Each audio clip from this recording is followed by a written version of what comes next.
This is Matthew McConaughey, Natalie Portman. James Patterson, Michael Ian Black, and you are listening to Five questions with Dan Chabelle.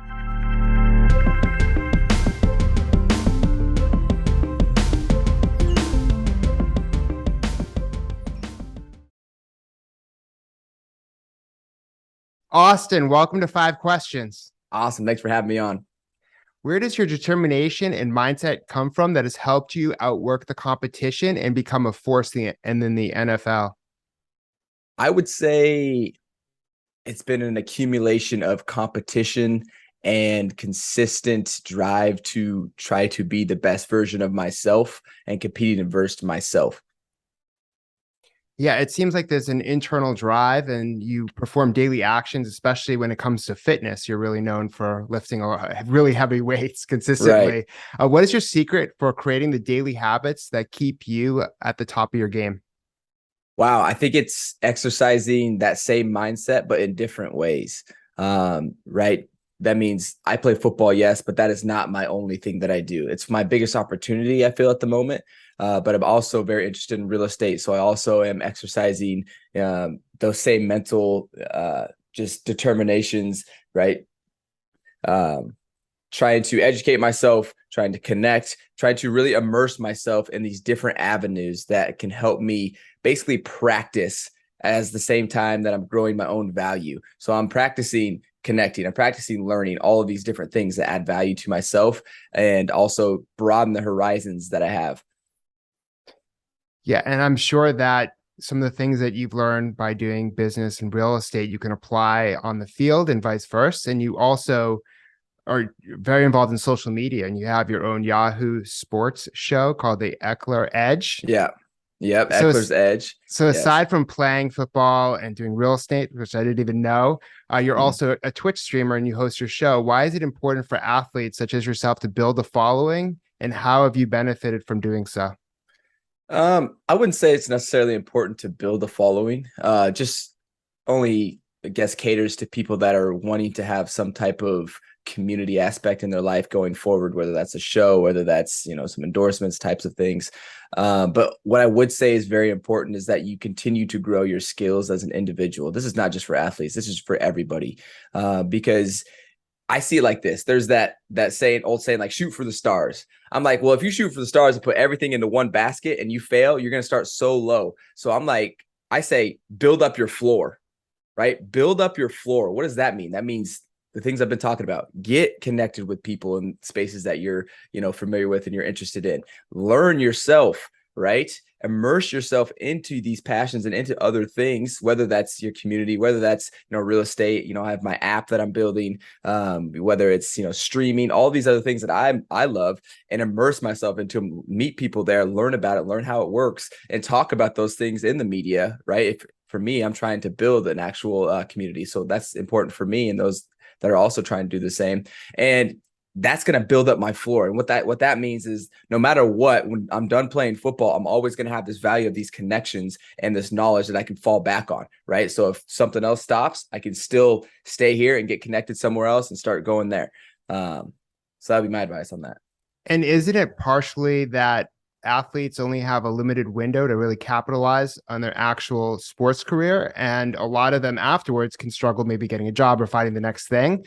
So maybe the fact that you're involved in all these other different ventures and building a platform and real estate and potentially other businesses, and we'll talk about your foundation, this could help you in terms of your longevity and help you know what to do next and diversify just in case football might not end up being what you want in the next 5, 10, 15 or so years.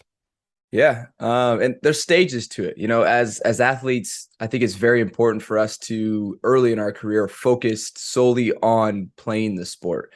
And I think that's important because you need to establish yourself in the current opportunity. So I see as a sports platform at the highest level at any level, honestly, is an opportunity, right? And to take full advantage of that, you need to immerse yourself into it. Like I'm just saying, immerse yourself into that. So focus on football if it is the NFL. And then once you get an understanding of the rhythm. You understand how to be a pro. You get a couple years on your belt. You get some cash saved up on the sideline. You start to educate yourself on what you can actually do to invest that cash so that you're not just spending it on things that are liabilities, right? You start to educate. You start to, like I said, build up that floor. Then as you get older, now you understand how the ecosystem of NFL works. Now you have a little bit more time to spend somewhere else. And that's what I've done. I'm going into year 6. And so it wasn't like this when I was a rookie or even year 2 or 3. This has been a slow development like everything else is in life that's meaningful. But the thing is, I've always had an upward trajectory of trying to, increase my value with my education and my network. So that's where I've seen just the spread of myself across different things. And then when it comes to others, like we all go at our own pace, we all have our own interest. But it really comes down to how far you want to go, what are your goals to get there, which should be take advantage of the opportunity right now. How are you going to take advantage of what you have now? Those goals will get you towards some type of, progress towards that end goal. And adding on to this, right now is a good time for you to, have your show and get involved in real estate and do many other things because you are at a certain level in your career where you can diversify. And one of the things you have is your own foundation. So why did you decide to do it right now? And what's your vision for it in the future? Yeah. So as you get, deeper into Austin Ekeler's life, you'll see a common theme that plays itself out over and over again. And it's really, I'm trying to grow myself as far and as much as I can because I understand it like this. I have this one life. I'm going to try to make the most out of it while I can. But I also, in doing that, want to leave a wake behind me of motivation that pulls people along and gives people little pieces of value from my life that they can use for their life to make their life more meaningful to them as well. And so that's why I'm making my app, which is a connectivity tool. That's why I'm doing, the Austin Ekeler Foundation and giving resources back into the community, physical, tangible resources that people need for basic life. I'm talking washers and dryers. I'm talking, gyms. I'm talking, school supplies, clothing, things that people that grew up in a situation that not because of the choices they made, but because of their environment around them, put themselves in a place where it's like, I have kids that live with their parents in low income housing that don't have washers and dryers. Those kids should definitely have clean clothes and be able to go to school. Like, to me, that's a basic understanding, a fundamental of life. You should have clean clothes, especially in America. We have enough resources to get clean clothes on everybody. Right. And so things like that, like we're just giving someone a chance to even get started. Right. And so that's as far as my take on the Austin Ekeler Foundation, right? It's another one of those pieces that I'm trying to leave behind me that's helping people help themselves.